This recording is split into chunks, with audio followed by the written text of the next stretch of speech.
한번 따라서 합시다. 변하지 않는 거. 변하지 않는 거. 예. 예, 이제 우리가 좀 이렇게 정리해 보면 어떨까요? 유행은 항상 변하게 되어져 있습니다. 할렐루야. 양복을 입은 지 제가 좀 몇십 년 됐죠. 남자들의 양복 유행이 뭔 줄 아세요? 예?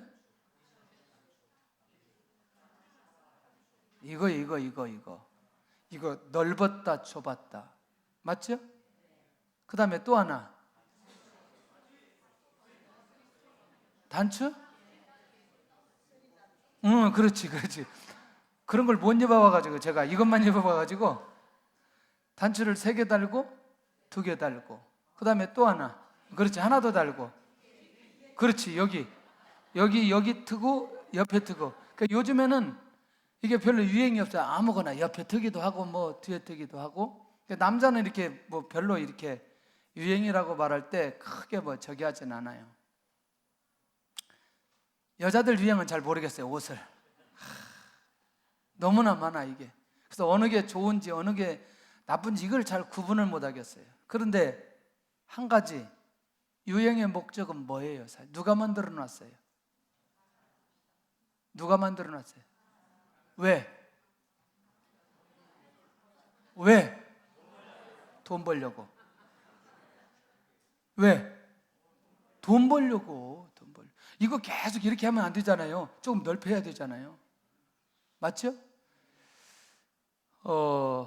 다 잘못됐느냐 잘못되지 않았느냐 그 얘기하려고 하는 게 아니고, 이런 것들은 계속해서 변해져 간다는 거죠. 예. 근데 우리가 이제 변하는 것과 변하지 않는 것을 분별할 줄 알아야 된다는 거죠. 맞나요? 오늘 이 시간에는 내가 변하지 않아서 변하지 않는 게 아니고, 하나님께서 변하지 않으면 변하지 않는 거예요. 하나님께서 변하면 변하게 되는 거죠. 그런데 어때요? 우리가 예수님 믿고 구원받고 항상 하나님께서 은혜를 베풀어 주셔서 우리를 새롭게 하시나요? 성장하게 만드시나요? 그리고 어디까지 가게 만들어 주세요? 그것을 우리가 신학적인 용어로 성화라고 얘기하죠. 성화. 그러면 성화는 예수님을 닮아가는 것, 이렇게 얘기한단 말이죠. 그거는 변화가 일어나는 거나요? 그렇죠. 변화가 일어나는 거죠. 그런 것들은 당연히 변화가 일어나고 그렇게 성숙해야 된다는 겁니다. 자, 그런데 하나님의 계획 속에, 하나님 안에 뭔가 변하지 않는 게 있어요. 변하지 않는 게. 특별히 이 출애굽의 역사 속에 변하지 않는 그 하나님의 놀라운 계획이 그 안에 숨겨져 있다는 거죠. 이걸 안 놓치면 좋겠다. 할렐루야. 그게 도대체 뭘까? 자, 첫째는, 요건 이해만 하고 넘어가시기를 바랍니다. 출애굽의 결정적인 이유는 하나님의 약속된 시간이 다 되었어요. 누구하고 약속한? 아브라함과 약속한. 예, 이미 창세기 15장에 있는 내용을 여러 번 얘기했어요. 13절에서 15절까지 이방인 나라에서 400년 동안 뭐가 되리라? 객이 되리라. 그리고 돌아오리라. 두 번째, 출애굽의 결정적인 이유는 가나안을 주고 싶어요. 가나안의 약속을 주고 싶어요. 이것을 다른 말로 말하면 가나안의 축복을 주고 싶은 거죠. 왜? 그들에게 수없이 약속했기 때문에. 세 번째는요, 이제 이스라엘 백성들과 선민과의 관계를 회복시키기를 원하는 거죠. 회복되기를 원하는 거죠. 이 말이 굉장히 중요합니다. 하나님에 대해서, 세상 모든 나라에 대해서 이 이스라엘 민족을 어떤 나라로 삼고 싶은 거예요? 제사장 나라로 삼고 싶은 거예요. 할렐루야? 예, 제사장 나라로 삼고 싶은 거예요. 그러니까 하나님 앞에서는 거룩한 모습으로 회복되어야 되는 거죠. 그런데 지금 이대로는 안 되겠다. 어디에서는 안 되겠다? 애굽에서는 안 되겠다. 어디로 가야 되겠다? 가나안으로 가야 되겠다. 출애굽의 결정적인 이유입니다. 시작. 너희가 내게 대하여 제사장 나라가 되며 거룩한 백성이 되리라. 너는 이 말을 이스라엘 자손에게 전할지니라. 그러니까 하나님은 하나님의 백성들에 대해서 이런 계획을 가지고 있기 때문에 이들이 반드시 뭐 해야 된다? 출애굽해야 된다. 두 번째, 출애굽을 위해서 어떤 일이 일어났는가, 일어나야 되는가, 일어나고 있는가 담았습니다. 첫째, 출애굽을 위해서 사람을 불러주셨습니다. 민족을 이끌어갈 지도자 누구? 모세를 불러주셨어요. 그에게 사명 있는 사람을 부르시고 세워주셨죠. 두 번째, 자, 사람을 불렀는데 출애굽을 위해서 하나님께서 무엇을 일으키느냐? 재앙을 일으킵니다. 왜? 누가 마음을 바꾸지 않기 때문에, 바로가 마음을 바꾸지 않기 때문에 바로의 마음이 바꾸지도록 하기 위해서는 이 시점에 뭐가 필요했느냐? 재앙이 필요했다는 거죠. 그러니까 재앙이 목적이 아니고 사람의 마음을 바꾸기 위해서 하나님의 계획이 이루어져야 되는데 그 하나님의 계획대로 되지 않으니 재앙이 일어나게 되는 거죠. 세 번째, 이 출애굽을 위해서 기적이 필요할 때는 기적을 행하는데, 이게 홍해 갈라졌던 사건이죠. 그 다음에 광야를 지나서 40년 동안 이런저런 상황들 속에 하나님의 살아계심이 어떤 분인지를 정확하게 어떤 사건 속에서 하나님께서 기적이라고 하는 것을 이스라엘 백성들에게 보여주시는 거죠. 목적과 방향만 바로잡으면 하나님께서 일하시기 시작한다. 무엇으로? 기적으로. 자, 그러면 사람을 준비했어요. 재앙이 진행됩니다. 하나님께서 기적을 일으킵니다. 무엇을 위해서? 출애굽을 위해서. 무엇을 위해서? 예, 출애굽이 중요해요? 중요하지 않아요? 중요해요. 세 번째, 그렇다면 이스라엘 민족에게는 어떤 의미가 있느냐는 거죠. 이제는 애굽종에서 선민으로 정체성이 회복되었어요. 그 다음에 예배자의 삶을 회복하기 위해서예요. 자, 조금 더 이건 제가 앞으로 계속 얘기할 거니까, 결국 바로에게 출애굽을 요구하는 것도 바로 무엇 때문이다? 무엇 때문이다? 제사 때문이다. 오늘 예배라고 계속 했어요. 첫 서론에. 이 서론 얘기할 때 잘 들으셔야 돼요. 자, 그래서 세 번째는 하나님께서 세우시는 세계적인 나라의 회복입니다. 조금 더 우리가 살펴보면 모든 민족 중에서 하나님의 소유가 될 거라는데, 좀 이 얘기하면 이해가 될 거예요. 시작. 세계가 다 내게 속하였나니 너희가 내 말을 잘 듣고 내 언약을 지키면 너희는 모든 민족 중에서 내 소유가 되겠고. 할렐루야. 그러니까 하나님의 말씀을 지키고 순종하게 될 때에 하나님께서 이스라엘 민족 전체의 문제를 책임지시겠다. 누구의 소유다? 하나님의 소유다. 자, 여기까지는 그렇게 어렵지 않아요. 이제부터 우리의 눈이 열려야 됩니다. 성경을 좀 찾아볼 건데, 성경을 찾아보아야 우리 안에서 인식하게 되고요, 인식하게 되면 그게 가슴에 오게 되고요, 그게 가슴에 오게 되면 결단하게 되어집니다. 출애굽기 3장 8절 가겠습니다.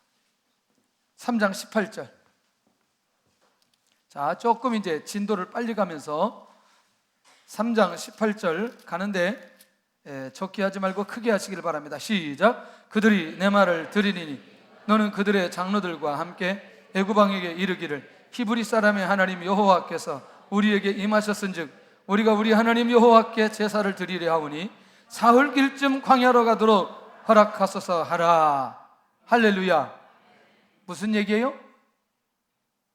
모세에게 주셨는데 출애굽의 이유가 무엇 때문이다? 할렐루야. 제사를 드리기 위함이다.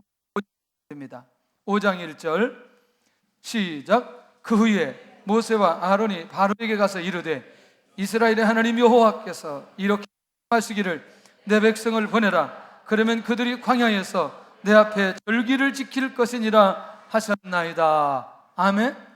이것도 무슨 얘기예요? 제사에 관한 내용이 8장 1절입니다. 8장 1절. 자, 시작. 여호와께서 모세에게 이르시되 너는 바로에게 가서 그에게 이르기를 여호와의 말씀에 내 백성을 보내라. 그들이 나를 섬길 것이니라. 아멘. 이것도 무슨 얘기예요? 제사에 관한 얘기예요. 자, 파리제왕 전에 오늘 본문 20절 시작. 여호와께서 모세에게 이르시되 아침에 일찍이 일어나 바로 앞에 서라. 그가 물 있는 곳으로 나오리니 그에게 이르기를 여호와께서 이와 같이 말씀하시기를 내 백성을 보내라. 그러면 그들이 나를 섬길 것이니라. 할렐루야. 파리 재앙 후에 이제 드디어 바로가 모세에게 얘기합니다. 28절 시작. 바로가 이르되 내가 너희를 보내리니 너희가 너희의 하나님 여호와께 광야에서 제사를 드릴 것이나 너무 멀리 가지는 말라. 그런즉 너희는 나를 위하여 간구하라. 오, 상황이 달라졌어요. 계속해서 8장 20절까지 왔는데 28절에 와서는 누가 지금 이것을 받아들이고 있어요? 바로가 받아들이고 있어요. 자, 지금 하나님의 계획이 계속해서 8장까지 오는데 변했나요? 변하지 않았나요? 변했나요? 변하지 않았나요? 변하지 않았어요. 자, 가축 재앙을 시작할 때 9장 1절에 다시 또 뭐라고 말씀하시는지 시작. 여호와께서 모세에게 이르시되 바로에게 들어가서 그에게 이르라. 히브리 사람의 하나님 여호와께서 말씀하시기를 내 백성을 보내라. 그들이 나를 섬길 것이니라. 아멘. 이때도 변했어요? 변하지 않았어요? 우박재앙이 일어나기 전에 9장 13절 시작. 여호와께서 모세에게 이르시되 아침에 일찍이 일어나 바로 앞에 서서 그에게 이르기를 히브리 사람의 하나님 여호와의 말씀에 내 백성을 보내라. 그들이 나를 섬길 것이니라. 역시 우박재앙에서도 변했어요? 변하지 않았어요? 메뚜기 재앙 전에 다시 또 뭐라고 말씀하시는지 10장 3절입니다. 시작. 모세와 아론이 바로에게 들어가서 그에게 이르되 히브리 사람의 하나님 여호와께서 말씀하시기를 내가 어느 때까지 내 앞에 겸비하지 아니하겠느냐. 내 백성을 보내라. 그들이 나를 섬길 것이니라. 여기도 뭐예요? 제사에 관한 내용이에요. 그런데 출애굽기 10장 7절에 가서 놀라운 사건이 하나가 여기 등장됩니다. 10장 7절 시작. 바로의 신하들이 그에게 말하되 어느 때까지 이 사람이 우리의 함정이 되리이까. 그 사람들을 보내어 그들의 하나님 여호와를 섬기게 하소서. 왕은 아직도 애굽이 망한 줄을 알지 못하시나이까 하고. 오, 이걸 누가 받아들였어요? 이제 바로의 신하들이 받아들였어요. 그리고 누구에게 간청하는 거예요? 바로에게. 하나님의 계획이 변했나요? 변하지 않나요? 변하지 않나요? 자, 그 다음에 유월절 사건이 진행됩니다. 그러면 유월절 사건은 이스라엘 민족 전체가 어린 양을 잡아 그 피를 문설주에 뿌리고, 그리고 유월절 사건을 통해서 출애굽의 역사를 경험하나요? 그러면 이들이 하나님 앞에 온전한 제사를 드렸다고 말할 수 있나요? 있죠. 어린 양 잡았는데. 그러니 하나님의 역사는, 출애굽은 하나님의 백성들이 송두리째 뭐 할 때? 예배 드릴 때. 예배는 하나님의 역사의 시작이라는 것을 기억해야 된다는 거예요. 모든 것이 다 변해도 하나님께서 이미 모세를 부르셔서 8장, 9장, 10장, 12장까지 오는 데 있어서 단 한 번도 하나님의 계획이 변하지 않았다는 거죠. 이 계획은 지금까지 변하지 않고 유지되고 있다는 사실을 기억해야 된다는 겁니다. 할렐루야. 자, 하나님이 하나님의 백성들에게 원하시는 예배하는 겁니다. 할렐루야. 하나님의 백성들이 하나님만 바라보는 거예요. 왜? 그래야 듣고 순종하기 때문에. 그 다음에 하나님의 이스라엘 민족이, 하나님께서 그들에게 원하는 건 하나님을 섬기는 거예요. 자, 예배드리고 섬기고 하나님 앞에 순종하고, 자, 이것들이 하나님의 백성들, 이스라엘 백성들의 사명이라는 거죠. 자, 정리됐죠? 여기까지는 정리됐어요. 그러면 출애굽의 가장 중요한 핵심은 제사를 위한 겁니다. 이 일을 위해서 430년 동안 기다렸어요. 10가지 재앙을 동원하셨어요. 이 일을 위해서 한 사람을 80년 전부터 준비했어요. 그리고 40년 동안 광야의 비밀을 통해서 이 예배를 알게 하시고 깨닫게 해주셨어요. 출애굽하고 첫 번째 뭐 하게 하셨어요? 출애굽하고 첫 번째 뭐 하셨어요? 다시, 출애굽하고 광야에서 첫 번째 하나님께서 말씀하신 게, 아니 이렇게 뭐 만들라고? 성막 만들라고. 뭐 만들라고? 왜 이렇게 모기 소리처럼 하는지 모르겠어요. 뭐 만들라고? 성막 만들려고. 이게 그만큼 중요했기 때문에 다른 거 원하시지 않고 성막 만들고 성막에서 어떻게 제사를 드려지는지 이것을 말씀하셨다니까요. 그러면 하나님께서 지금 시급하게 중요한 것이 무엇인지를 하나님께서 먼저 이스라엘 백성들에게 보여주는 것 아니겠어요? 예수님 믿고 첫 번째 일어나는 내면적 변화, 구원받고 나서 내가 가장 첫 번째 변화된 거, 예배 자리에 와 있는 거예요. 예배 자리에 와 있는 거예요. 제가 전도했던 분 아시죠? 그런데 이분이 시간이 없는 거예요.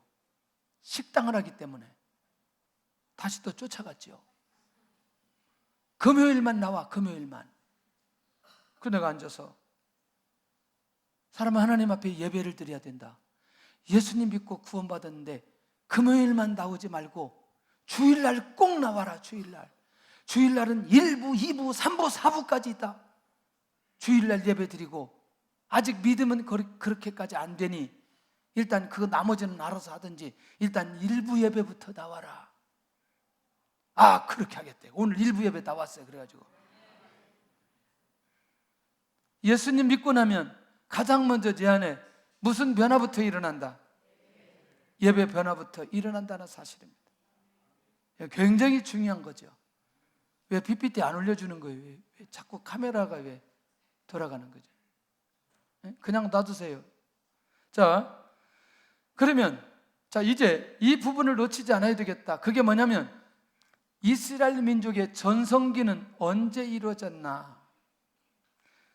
출애굽의 역사를 해서 유월절을 지킬 때 이스라엘 민족의 역사는 시작되었고, 가나안 입성 전에 길갈에서 이스라엘 민족이 할례를 행합니다.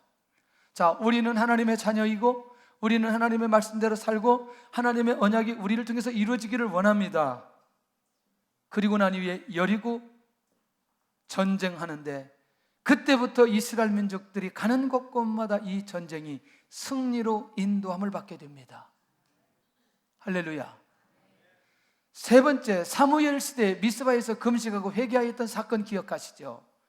지금까지 이스라엘 민족들 사사시대에 가장 힘들고 어려웠던 대상이 누구냐면 블레셋이었어요. 그런데 이때 예배가 회복되고 회개가 회복되고 기도가 회복되고 난 이후에 하나님께서 블레셋의 문제를 하나님의 차원에서 해결해 주셨어요. 솔로몬이 인철 번제를 드리고 난 이후에 하나님께서 솔로몬에게 주시고자 하는 부귀, 영화, 지혜, 그 민족을 통치할 수 있는 모든 것들을 쏟아 부어 주시는 것을 보게 됩니다. 할렐루야. 제가 이거를 조금 지금의 시대, 근대, 현대, 지금의 이거를 조사하고 하려더니 오늘 시간이 너무나 많아요. 그래서 그냥 단적으로 이렇게만 봤어요. 제가 여러 예배에 관한 얘기를 할 때마다 제가 이 예배 때문에 많은 나라를 돌아봤을 때 공통적인 거였어요. 예배가 살아있는 교회는 다 부흥됐어요. 아멘을 잘 안 하는 것 같은데, 우리 교회는 예배가 죽었나요? 그럼 살아서 막 벌떡벌떡 뛰어요? 아니, 너무하시네. 어떻게? 그 가는 곳곳마다 일단 찬양과 기도와 말씀이 다 살아있어요. 자, 조금 더 가볼게요. 엘리야 시대에 무너진 나라를 수축할 때 여러분들 가장 악한 왕이 아합 왕인데, 그 아합 왕이 통치할 때 하나님을 보여주셔야 되는데 그때 보여주시는 통로가 뭐냐면 무너진 단을 누가 수축해요? 엘리야가 수축하고 거기다 물을 붓고 거기다 하나님 앞에 번제를 드릴 때 하나님의 응답이 임하게 되는 것을 보게 된다는, 우리 인생 전체가 아직 내가 전성기가 되지 않았다고 생각한다면 하나님, 무너진 나의 예배의 단을 수축하게 해 주옵소서. 이것부터 시작할 필요가 있다는 겁니다. 할렐루야. 그런 면에서 이 감각들이 내 안에 살아날 때에 하나님께서는 지금 광야의 길을 걷고 있지만 이것이 언젠가는 하나님의 뜻을 이루는 기초가 되어지고 약재료가 되어져서 하나님의 뜻을 이루는 결정적 현장으로 우리를 인도해 가신다는 겁니다. 자, 그러면 하나님께서 변하지 않는 것이 무엇이라고요? 예배라는 거죠. 그러면 그때 이스라엘 백성들에게만 주어졌고 오늘 우리에게는 아니나요? 오늘 동일하게 우리에게도 하나님께서 요구하시는 건, 변하지 않는 건, 하나님 앞에 와서 구원받은 자들이 예배를 드리도록 원하는 것이 하나님의 변하지 않는 것이라는 겁니다. 예배에 있어서 그렇다면 가장 중요한 핵심은 내용으로 좀 들어간다면 찬양과 경배로 하나님 앞에 나아가는 거죠. 나와서 뭐 해야 되느냐? 그러면 하나님께서 행하신 일들을 찬양하고 하나님의 성품을 찬양할 수 있어야 된다. 이건 굉장히 중요하죠. 여러분들 근대 와가지고 이제 찬송가가 만들어져서 이제 뭐 곡을 붙이고 말을 붙이고 거기서 했지만, 실제로는 조금 더 가보면 그냥 시편을 그냥 낭송했어요. 읍조리였어요. 그냥 그게 찬양이었어요. 그게. 그래서 지난번에 어떤 분이 와가지고 시편 낭송한 걸 CD로 해가지고 그걸 팔은 적이 있어요. 그게 예배였어요. 그 말씀 그 자체, 그걸 가지고 하나님 앞에 그냥 찬양으로 올려드리는 거예요. 멋있잖아요. 조금 더 우리 안에서 이 찬양과 경배가 그 잘못 왜곡되지 않기를 바랍니다. 아멘. 그러면서 우리의 중심 자체가 그렇게 하나님 앞에 나아갈 때 그런 마음으로 나아가야 된다는 거죠. 찬양 가운데 회복이 일어나고요, 찬양 가운데 응답을 받고요, 찬양 가운데 눈물이 나오게 되고요, 찬양 가운데 구원의 확신이 생기고요, 찬양 가운데 인격적으로 하나님을 만나고요, 이런 부분들이 우리 안에서 확 일어나야 된다는 거죠. 그게 얼마나 중요한지 모르는 거예요. 자, 찬양과 경배가 되면 두 번째는 믿음으로 하나님께 드려야 된다. 자, 이 말을 조금 제가 도움을 드리기 위해서 설명을 하려고 합니다. 가인과 아벨의 차이가 무슨 차이였다? 믿음의 차이였다. 자, 아벨의 제사는 무슨 제사였고, 어린 양 새끼를 잡아서 하나님 앞에 드렸고, 가인의 제사는 땅의 소산물을 하나님 앞에 드렸다고 얘기했거든요. 그럼 이게 뭐가 문제 있어요? 가인은 가인 나름대로 뭐예요? 최선 다한 거 아니에요? 아벨은 어린 양을 잡았는데 이게 왜 이 믿음의 차이가 이렇게 많이 있을까? 이걸 여러분들이 열려지지 않으면 안 된다는 거죠. 자, 창세기 3장 15절은 하나님께서 여인의 후손을 통해서 이 땅에 예수 그리스도가 오실 것이라는 약속과 그분이 오셔야만이 우리가 가지고 있는 죄의 문제가 해결된다는 사실을 하나님이 말씀했어요. 그게 창세기 3장이에요. 창세기 4장은 가인과 아벨이 드려지는 제사예요. 그러면 이 말씀을 받았던 아담이 가인과 아벨에게 하나님 앞에 나갈 때는 반드시 무엇을 가지고 나가야 된다? 어린 양을 가지고 나가야 된다. 이해되시죠? 정성의 문제가 아니라는 거예요. 그게 이해되시죠? 자, 그렇기 때문에 믿음으로 드렸다는 건 하나님 앞에 나갈 때 어린 양의 제물을 준비하여 드리라는 거죠. 근데 그게 누구를 상징한다? 예수님을 상징한다. 예수님만이 나의 죄를 해결하고 예수님만이 내가 하나님 앞에 갈 수 있는 길을 열었다는 사실을 믿음으로 아벨이 하나님 앞에 어린 양을 잡아 드렸다는 얘기예요. 믿음으로 나가야 된다는 말이 내가 예수 그리스도를 믿고 예수 그리스도 안에서 나의 모든 죄가 사함을 받고 내가 예수님의 이름으로만 하나님 앞에 나아갈 수 있다는 믿음이 내 안에 있는 그 예배, 그 예배를 하나님이 받으신다는 얘기죠. 믿음으로 드렸다는 말의 의미를 우리가 잘 이해할 필요가 있다는 겁니다. 할렐루야. 그게 우리가 하나님 앞에 믿음으로 나아가는 거죠. 누구를 향한 믿음으로? 예수님을 향한 믿음으로 내가 예수님 때문에 하나님 앞에 온전히 예배자로 나설 수 있다는 얘기입니다. 그래서 이 차이가 있어요. 불신자가 예배를 드리는 건 예배를 보았다고 얘기하는 거죠. 성도가 예배를 드리는 건 하나님 앞에 예배를 드렸다고 말하는 거죠. 왜? 예수님의 이름으로 나아가기 때문에. 예수님의 이름으로 믿음으로 드려지지 않는 예배는 그냥 예배를 본 거예요. 이렇게 용어하는데 그 안에 이 비밀을 알고 있는 사람은 예배를 드렸다고 말하고, 이 비밀을 모르는 사람은 예배를 보았다고 말하고. 할렐루야. 이해되시죠 이제? 그러니까 어린 양의 비밀을 우리가 이렇게 이해해야 된다는 거죠. 죄 문제를 해결하시는 분은 누구밖에 없다? 예수님밖에 없다. 그 다음에 세 번째 예배는 우리의 자신을 전부 드리는 거라는 거예요. 몸과 마음, 생각, 물질. 자, 누구예요? 대표적인 인물 이삭입니다. 이삭. 자, 어떠세요? 이삭은 아브라함이 이삭을 잡아서 하나님 앞에 드리면 미래가 끝나버리는 거죠. 맞나요? 끝나는 거예요. 왜?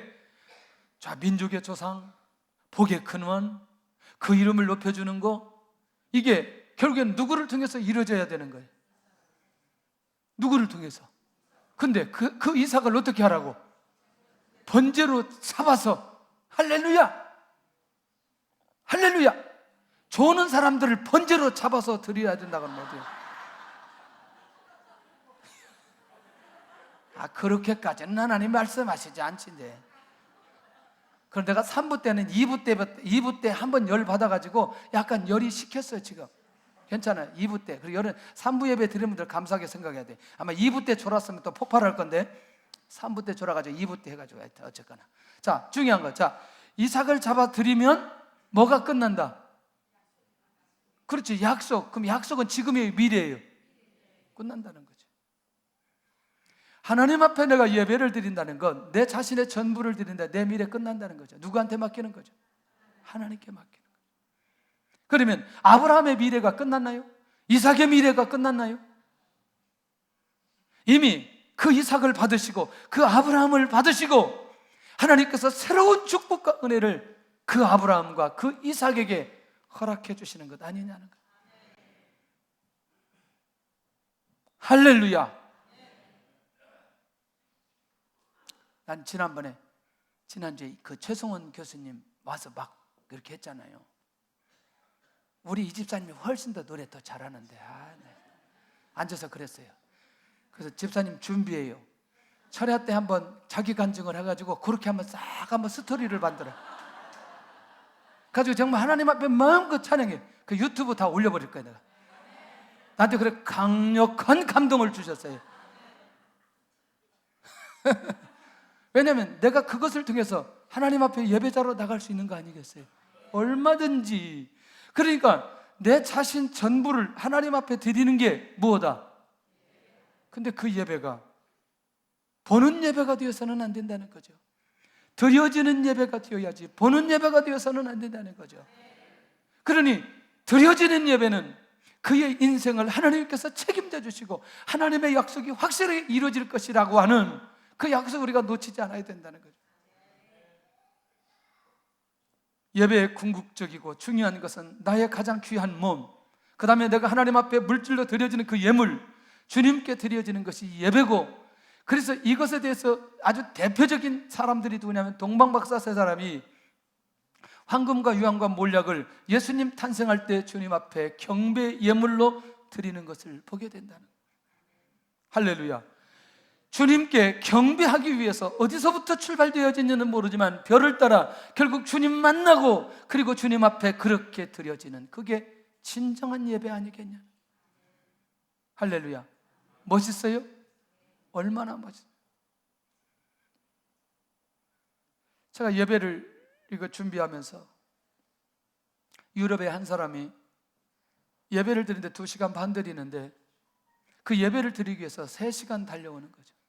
그리고 2시간 반 예배를 드리고 다시 3시간을 달려가는 거죠. 저는 실제로 한국인이 상해에서 예배 드리는 집사님을 만났는데 4시간을 차를 타고 와서 예배를 드리고 그 다음에 다시 4시간을 타고 집에 가는 거예요. 근데요, 이분이 기업을 하는 분인데 하나님께서 어떻게 은혜를 내려주시냐면 기가 막힌 거죠. 뭘 기가 막히냐? 사업을 중국에서 해야 되겠는데 중국에 대해서 잘 모르는데 하나님께서 지혜를 주시는 거죠. 어떤 지혜냐?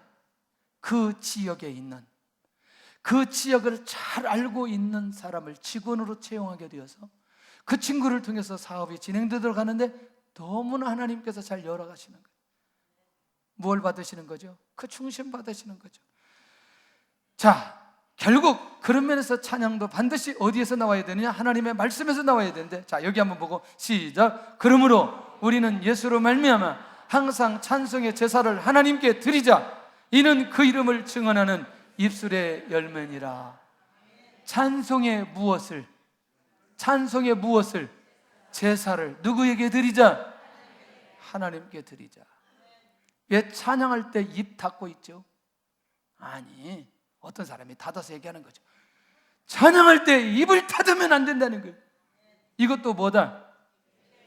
예배다, 예배. 할렐루야. 시간이 없어요. 네 번째, 예배는 우리의 물질을 드리는 거라는 거죠.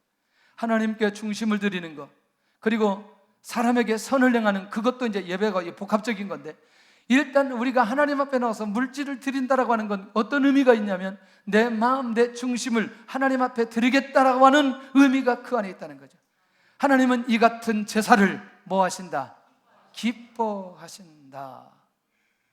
우리가 이제 이렇게 강조하다 보면 우리의 삶 속에 일어나는 것은 예배가 아니고, 그때는 마음대로 살고 이렇게 모여서 드려지는 예배만 제대로 드리고, 그건 아니라는 거죠. 어느 분이, 무슨 목사님이 그런 얘기 하는 거죠.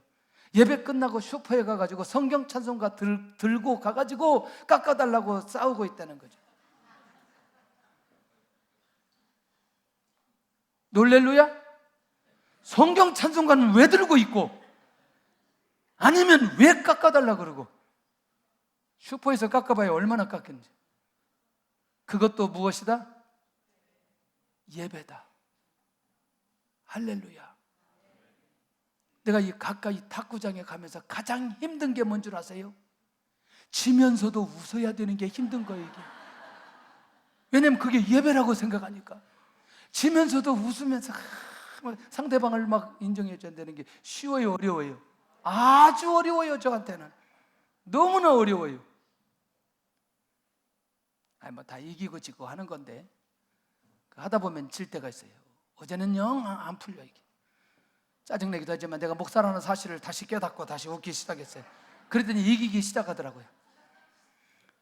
자, 우리가 사는 삶도 뭐다? 예배다. 본질적 예배에 대한 부분들에 대한 것들을 이해할 필요가 있고, 그리고 우리의 삶 속에 살아가는 그것도 결국에는 뭐다? 예배다. 자, 이제 조금 더 구체적으로 가겠습니다. 그러면 이렇게 하나님께서 변화하는 계획을 하는데, 하루에 몇 번씩 제사를 드려가느냐? 민수기 28장 3절에서 8절까지 보면 여호와께 화제에 대한 얘기를 하고 있어요. 근데 이때 1년 되고 흠없는 순양을 매일 2마리씩 3번째로 드려라. 한 마리는 아침에, 한 마리는 어디? 저녁에. 할렐루야. 왜 그렇게 아침 저녁으로 드리도록 말씀하실까? 하나님과의 지속적인 관계와 헌신을 표시하는 제사를 말씀하고 있다. 하나님은 하나님의 백성들과 지속적인 관계를 하고 싶어요. 그리고 그 하나님의 백성들은 언제든지 헌신하기를 원해요. 그래서 아침 저녁 제사를 드려라. 하나님의 중심으로 살게 하는 가장 중요한 제사. 얼마나 하나님이 하나님의 백성들과 이렇게 만나시기를 원하시면 아침 저녁으로 그렇게 할까? 우리 교회가 그렇게 하고 있어요. 매일 새벽, 매일 저녁. 할렐루야. 이게 나온 분들은 아멘이 나오지만 안 나온 사람들은 전혀 아멘이 안 나오게 하는데, 자, 그러나 이게 꼭 이제 막 의무적으로 하는 건 아니지만, 그래도 여러분들 이 5월달이 얼마나 날씨가 좋은지, 기도하기 좋고 교회 나오기 좋고. 제가 일본 갔다 와가지고 결단한 게 있어요. 우리 집안에서는 거의 기적과 같은 일들이 일어났어요. 제가 아침을 먹기로 했어요. 근데 아침 먹으려니까 아침에 자야 돼요, 못 자요? 못 자는데 딱 밖에를 딱 왔는데, 밖에를 딱 바라보는데 공기가 너무나 좋아요.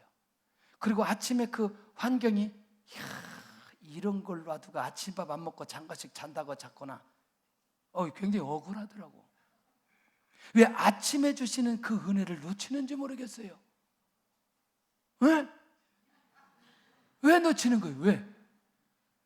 나는 이해가 안 돼. 나 같은 잠꾸러기도 새벽 예배를 하는데, 잠이 없는 이런 어르신들이 왜 아침에 안 나오는지 나는 이해할 수가 없어. 이해할 수가 없어. 이렇게 좋은 날씨. 할렐루야. 아마 내일 아침부터 역사가 일어날 줄로 믿고.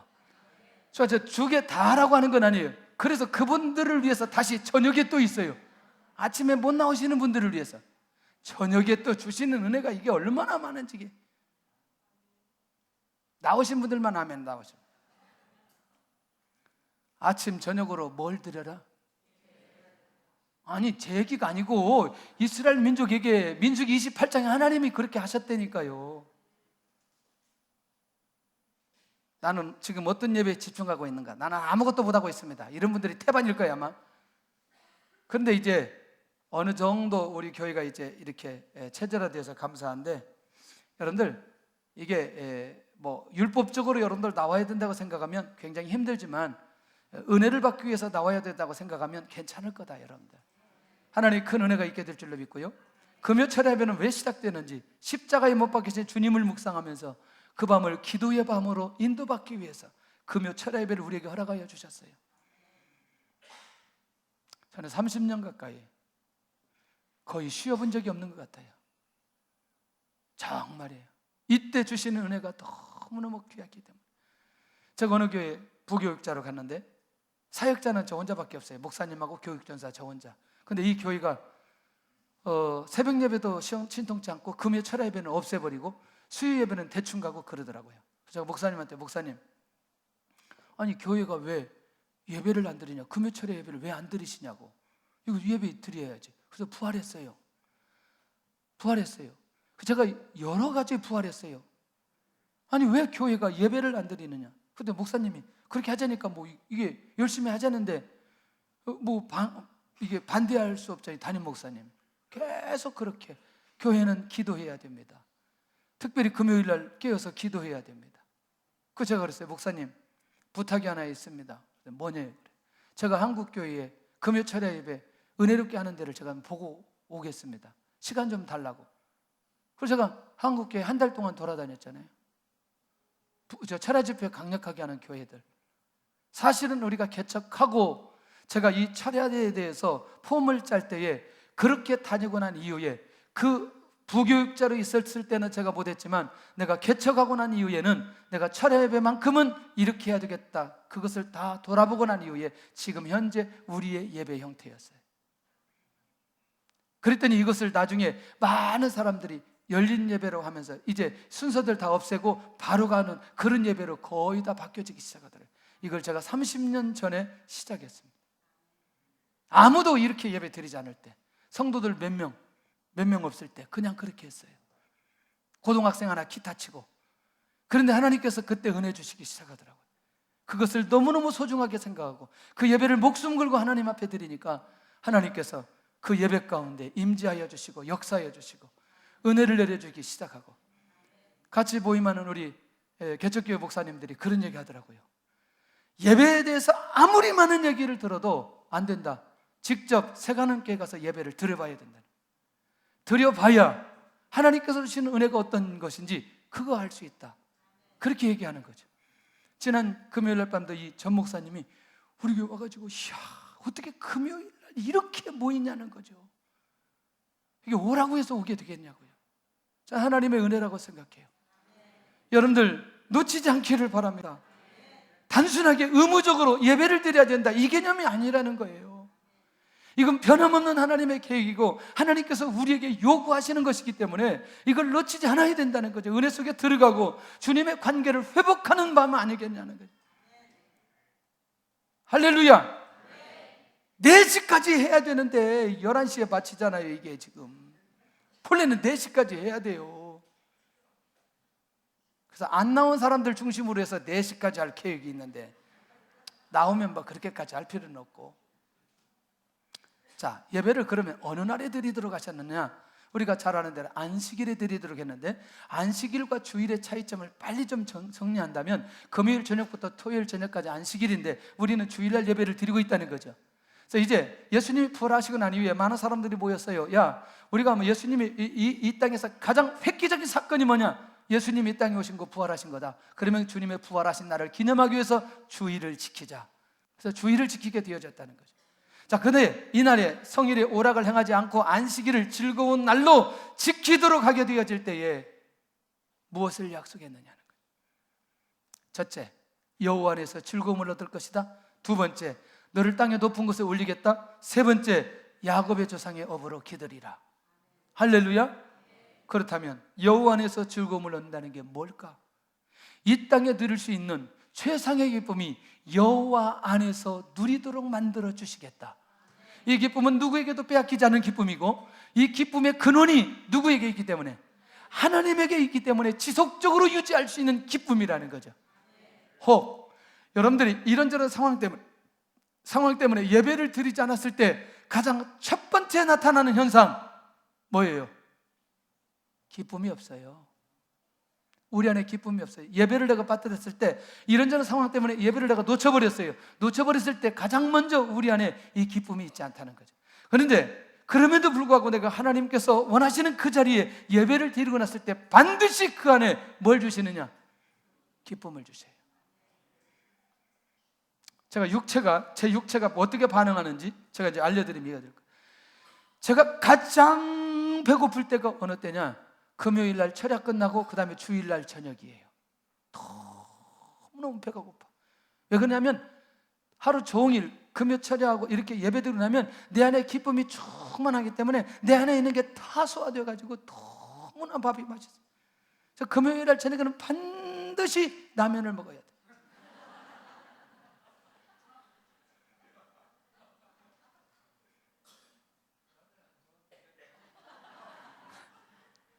이제 안 먹으려고 그래요. 근데 소화가 다 됐어. 내 안에 기쁨이 있기 때문에, 야, 이거는요, 지금 뭐 1, 2년 경험한 게 아니고 굉장히 많은 시간 동안 하나님께서 경험하게 해주셨던 거예요. 난 우리 성도들이 여호와 안에서 즐거움을 얻을 수 있기를 바랍니다. 육신적인 쾌락, 이기적인 욕망, 탐욕에서 오는 기쁨이 아니라는 거죠. 두 번째, 땅의 높은 곳에 올리는 축복이 뭐냐? 야, 저는 이 두 번째가 굉장히 충격적이었어요.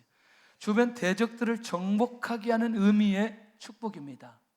다시 말하면 주변의 대적들을 정복하고 그 위에 승리의 모습으로 서 있도록 만들어 주시는 거, 자기 영역 가운데 최고의 자리에 올려주시는 거, 그리고 그들을 위해서 이름을 떨치게 하는 축복. 이 말이 뭐냐면 다른 이들에게 칭송을 받게 될 것이라는 거예요. 어떠세요, 여러분들? 와, 놀랍지 않아요?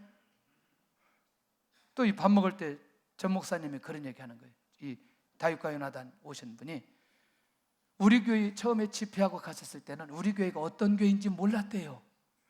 자기가 우리 교회 왔다가 가보니까 우리 교회가 어떤 교회인지 알았다는 거예요. 사람들이 어떻게 그 교회를 갔다 왔냐고, 그 교회가 무슨 교회인지 알고 있느냐고 막 그랬다는 거야. 가지고 이번에 와가지고 막 계속 그런 얘기해요. 우리 교회가 뭐 내보일 게 뭐 있어요? 겉에 해봐야 빨간 벽돌, 에어컨 줄이 그냥 갈래갈래 내려와 있고, 볼 게 뭐 있어요? 이게 주차도 힘들고. 무엇 때문에? 예배 때문에. 예배 때문에. 뭐 제가 그렇게 훌륭한 목사도 아니고, 더더군다나 막 예배 시간에 졸면 열받아가지고 막 이렇게 하는 목사고. 그런데 성도들은 우리 교회에 오고, 또 사람들은 또 우리 교회를 알고 뭐라고 생각하세요? 예배입니다. 예배 하나 때문에 하나님께서 그렇게 올려주시는 것이라면, 저와 여러분들을 통해서 하나님께서 이걸 경험하게 해주지 않았어요? 앞으로도 그렇게 가게 해주실 것이라는 거죠. 놓치지 않았으면 좋겠어요. 세 번째는 야곱의 조상의 업으로 기른다는 거지.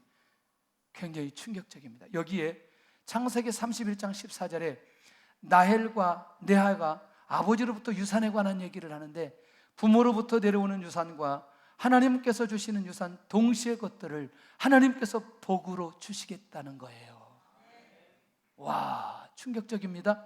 두 번째, 민수기 16장 14절에 이 야곱의 조상이 업으로 기른다는 두 번째 축복이 뭐냐면 적과 꿀이 흐르는 땅을 기업으로 주시겠다는 복이에요. 비전을 통해서, 기도의 제목을 통해서 앞으로 믿음으로 받을 수 있는 것들을 다 허락해 주시겠다.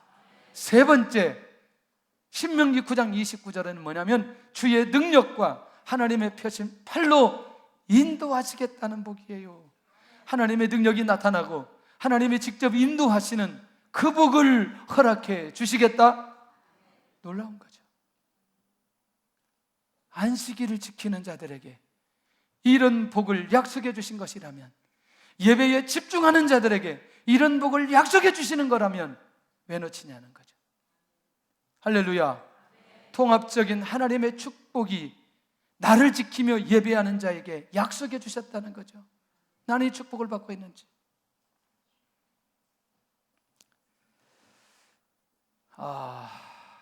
오늘 좀 시간이 좀 가는데요, 이번에 우리 그 파송했던 목사님이 오셔서 잠깐 중국 사역 얘기를 했어요. 그래서 제가 이런 얘기를 했어요. 처음에 저희가 90년도 중반에 중국에 들어갈 때는 조선족 교회가 굉장히 왕성했어요. 그리고 뜨거웠고 열정이 있었고 정말 말씀을 듣기 위해서 먼 곳에서 오고, 그런데 한국의 목사님들이 들어가면서부터, 한국 사람들이 들어가면서부터 연결되어지면서 이분들이 한국에 나오기 시작했어요. 사명 따라 나오는 분들은 그렇게 많지는 않고 대부분 무엇 때문에? 돈 때문에. 자, 본질적 신앙의 기준이 있는데 갑자기 뭐가 밀고 들어왔느냐? 돈이 밀고 들어왔어요. 사역했던 현장에 갔는데 집사님 한 분이 그 교회를 잘 이끌어가는 집사님이었어요. 그걸 처소장이라고 얘기했습니다. 집사님이 어느 날 제가 이제 거기 집회를 하는데 찾아왔어요. 목사님, 저 한국에 가야 될 것 같습니다. 왜 그러냐고. 아무래도 한국에 나가야 될 것 같다고. 어떻게 나가냐? 누가 초청해 주지 않았는데, 예, 콜 바꿔가지고 나갑니다. 그래요. 그때는 그 여권이 지금처럼 이렇게 붙어 있는 게 아니었고 사진으로 돼가지고 그 위에다가 코팅했어요.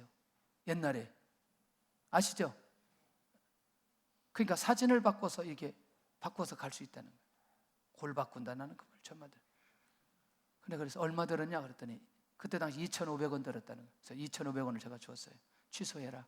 당신은 한국 나가면 안 되고 이 자리에서 교회를 지켜야 된다. 제가 그렇게 하고 이제 돈까지 줬는데 나중에 한국 나오셨더라고요. 그러면서 세워진 조선족 교회의 성도들이 결국 그 안에 무엇이 들어가기 시작했냐면 만몬이 들어가기 시작하는 거죠. 돈이 들어가기 시작한 거죠. 그러면서 하나님 앞에서 예배와 신앙의 삶의 본질이 무너져가기 시작하면서 어디에 집중하기 시작하느냐? 돈에 집중하기 시작하면서 예배가 무너지기 시작하는 거예요. 그런데 이 열정을 하나님께서 한족들에게 갖게 해주시는 거죠. 지금 한족들이 일어나는 부흥의 역사는 지금 우리가 생각하는 것보다 훨씬 더 놀랍게 일어난다는 거죠. 그러니까 제가 이렇게 얘기했어요. 지금이 기회다. 지금 그들에게도 언젠가는 이 만몬이 유혹해서 이 하나님의 일 예배드리는 거, 올바른 신앙생활 하는데 이게 막을 텐데 지금이 기회다. 놓치면 안 되겠다. 놀랍게도 우리로 하여금 다른 것들이, 이 만몬이라고 하는 것들을 통해서 우리 안에 드려져야 될 신앙의 기본적인 삶을 빼앗아가 버린다는 거예요. 맞나요? 언제 30년, 40년 전에 우리 아내들이 직장 다녔어요. 언제 직장 다녀요? 직장 다닐 게 있어야 직장을 다니지. 어디에 집중해요? 예배에 집중해요. 하나님께 집중해요. 그러니까 70년대 하나님께서 부흥을 주셨던 이유들은 모든 교회가, 모든 여자들이 하나님 앞에 집중하게 되어질 때에 하나님께서 그때 부흥이라고 하는 게 무엇인지를 보여주었다는 거예요. 자, 그렇다면 우리 예배 드릴 때 가장 중요한 건 뭐냐? 하나님의 말씀을 드려야 되겠다. 왜? 하나님의 말씀이 들리지 않으면 한 주의 삶을 세울 수 없기 때문에 나는 예배를 통해서 하나님의 말씀이 들리고 있느냐? 이게 정말 중요하다는 거예요. 다시 한번 우리가 변하지 않는 그 하나님의 계획 속에 깨어 있어야 되는데 예배가 무너지면 모든 것이 무너지기 시작합니다. 한 주 건너뛰고요, 철야도 안 나오기 시작하고요, 새벽에도 안 나오기 시작하고요, 주일도 건너뛰고요. 그러면 결국에는 뭐냐면 결국 내 영적인 삶이 무너지게 튀어져 있어요. 하나님의 말씀이 안 들려집니다. 인본주의가 지배합니다. 자기 방법대로 가게 됩니다. 막다른 골목 갔을 때 다시 하나님 앞에 돌아와야 되는, 하나님의 말씀이 중단되지 않기를 바랍니다. 할렐루야. 예배가 무너지지 않기를 바랍니다. 이 예배를 사단에게 빼앗기지 않기를 바랍니다. 할렐루야. 오늘 하나님의 약속된 그렇게 그 제사가 중요했기에 그 재앙을 일으키면서까지 하나님께서 이스라엘 백성들을 출애굽시키려고 하는 그 하나님의 계획, 나는 나의 삶에서 예배가 무너지면 어떤 상황이 벌어지나, 예배가 무너지면 내 애통함이 내 안에 있는가, 나는 변하지 않는 하나님의 계획을 믿는가, 하나님이 나를 구원하신 이유를 아는가, 나는 예배자에게 주신 축복을 받고 누리고 있는가, 나는 지금 예배의 영적 감각을 가지고 있는가.